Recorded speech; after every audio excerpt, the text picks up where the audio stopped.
first step is to download your pattern. Select your file according to your paper format and the size you wish to make. Print your pattern at 100% scale. There is a scale test included on the first page of your pattern to ensure you have printed correctly. Trim around the thin black border and use clear sticky tape to piece the pages together. There is a layout included in the instruction guide to help you lay out all the pages correctly. For this style, I have adhered a medium weight fusible interfacing to the main fabric. This will help give structure to the garment and help hold its shape.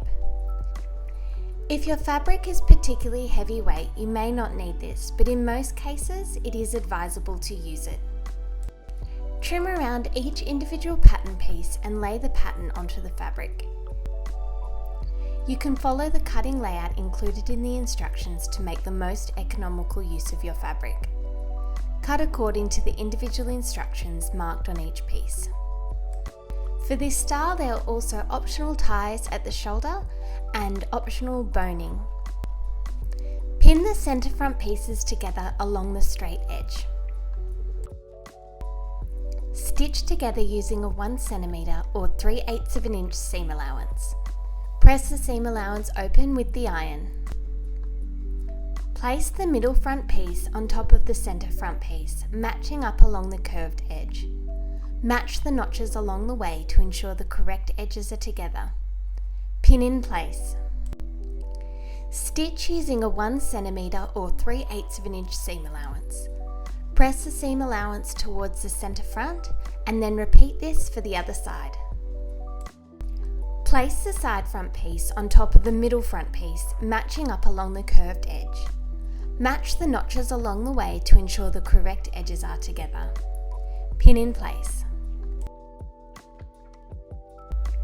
Stitch together using a 1 cm or 3/8 of an inch seam allowance. Press the seam allowance towards the centre front and then repeat this for the other side. Once this is done, all of your front pieces will now be stitched together. Place the centre back piece on top of the side back piece, matching along the straight seam. Pin in place. Stitch together using a 1 cm or 3/8 of an inch seam allowance. Repeat this for the other side so that you have a pair of back pieces. You can also press the seam allowance towards the centre back. Place the back pieces on top of the front piece with the right sides touching one another. Match up along the short shoulder seam. Pin in place. Stitch the shoulder seams together using a 1 cm or 3/8 of an inch seam allowance. Do this for both shoulder seams. You'll now repeat all of these steps for the lining pieces. Turn your lining over so that you are looking at the wrong side. Place a piece of 6 mm or 1/4 of an inch rigoline or sew-in boning on top of the seam allowance.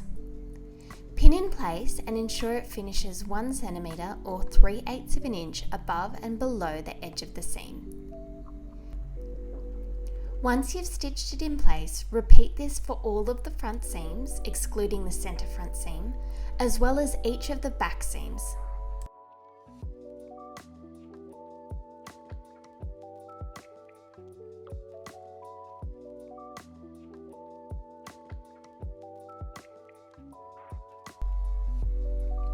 Once all of your boning is secured in place, place your lining pieces on top of your main piece with the right sides touching one another. Pin around the neckline and the armholes only.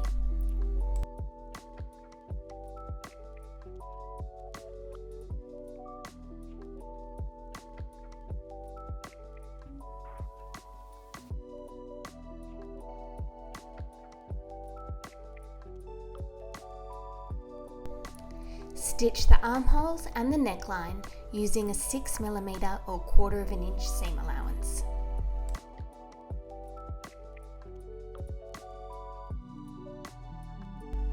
Using a pair of scissors or snips, clip into the seam allowance that we have just sewn around the curved edges. This will help the neckline and the armholes sit flat when the garment is turned through to the right side. Once all the curves are clipped, Pull the garment through to the right side. Starting from the front, pull the back through the front piece.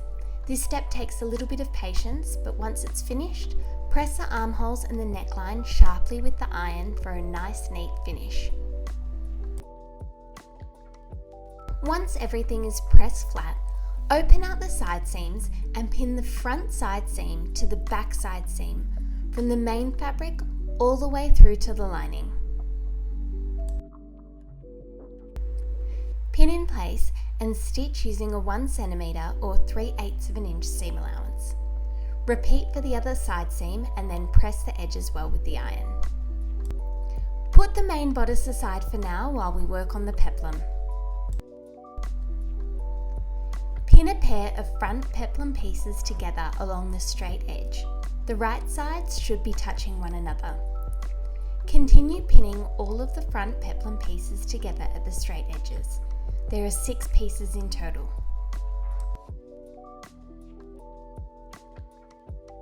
Stitch them all together using a 1 cm or 3/8 of an inch seam allowance so that the 6 semicircles are joined together to make one long piece.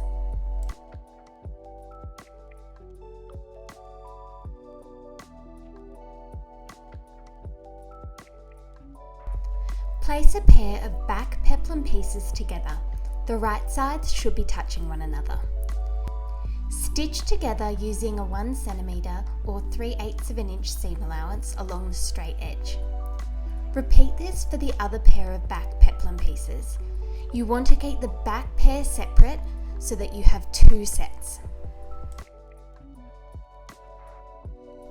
Place a set of back peplum pieces on top of the front peplum pieces with the right sides touching one another, matching along the side seams. Pin together along the side seams and stitch using a 1 cm or 3/8 of an inch seam allowance. Repeat this for the other side so that you have one long piece of peplum pieces all stitched together.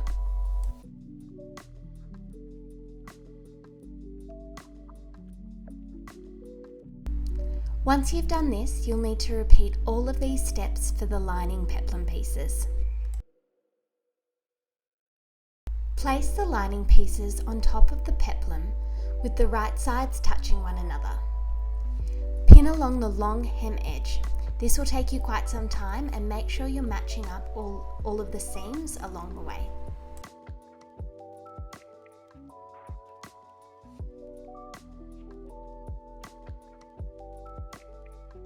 With the right sides together, stitch all the way along the hem edge using a 6 mm or 1/4 of an inch seam allowance. Turn the peplum through to the right side and press well along the hem edge. This is how it will look. The lining and the main should match up neatly along the top edge of the peplum. Pin it in place and stitch along the top edge using a 1 cm or 3/8 of an inch seam allowance.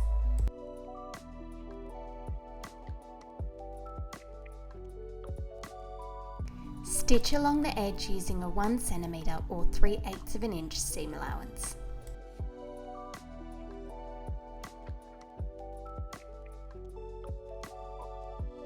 Using a pair of scissors or snips, clip into the seam allowance along the top edge of the peplum. Make sure you do not clip into the stitch line we have just sewn. Make sure you stop cutting just before that line. Clip around 4 to 5 slits into each section of the peplum. This will help the peplum seam relax and sit nice and flat. It will now fit into the waist seam when we sew it into the main garment. If you skip this step, the peplum edge will be too short to fit onto the waist.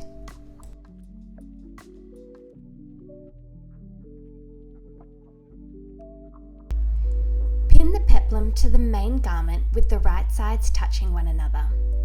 Make sure you pin the peplum to the main layer of the bodice only at the waist edge. Leave the lining hanging free at the waist for now.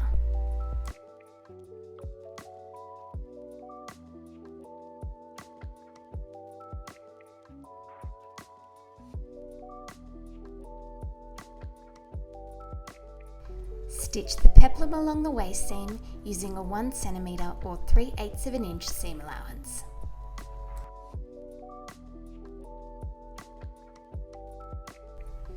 Use the bag out method to sandwich the waist seam between the main and lining layer. The garment will be wrapped up entirely within itself. Pin in place along the waist edge.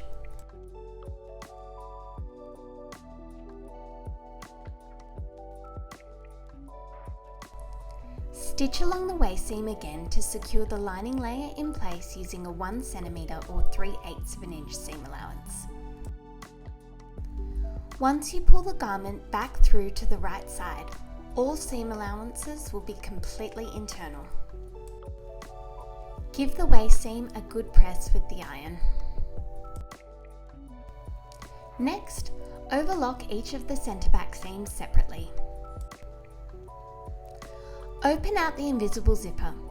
Pin one side to the centre back edge. A 1 cm or 3/8 of an inch seam allowance has been allowed to install the zipper. It is also worth noting, if you have fuller hips, you may wish to add an open-ended zipper to the centre back instead of an invisible zipper. This way, the centre back edge will come apart completely and you don't have to worry about stepping into the garment to get it over your hips. Either way, if you do use an invisible zipper, make sure that it is the length of pretty much the entire centre back length.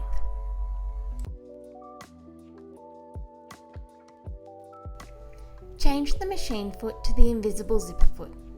Stitch along the edge of the zipper as closely to the zipper teeth as possible. Repeat this for the other side of the zipper so that both sides are in place. Pin the seam below the base of the zipper closed. Stitch from the base of the zipper to the hem using a 1 cm or 3/8 of an inch seam allowance. Take care to ensure that the stitching alongside the zipper teeth meets up with the new stitching at the base of the zipper to the hem.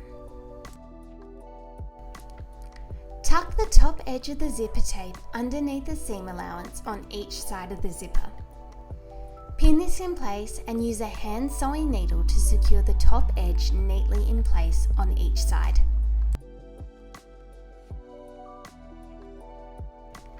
This style has optional tie pieces. Fold each piece in half lengthways with the right sides touching one another. Pin in place.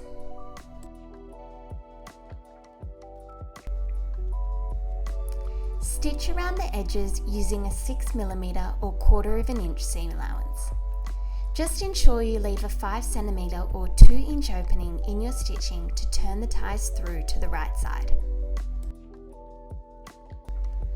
Turn each tie through to the right side and press sharply along the edge. Simply tie each tie at the shoulder seam, or you can add a tack stitch to hold the tie to the main garment more permanently. All done!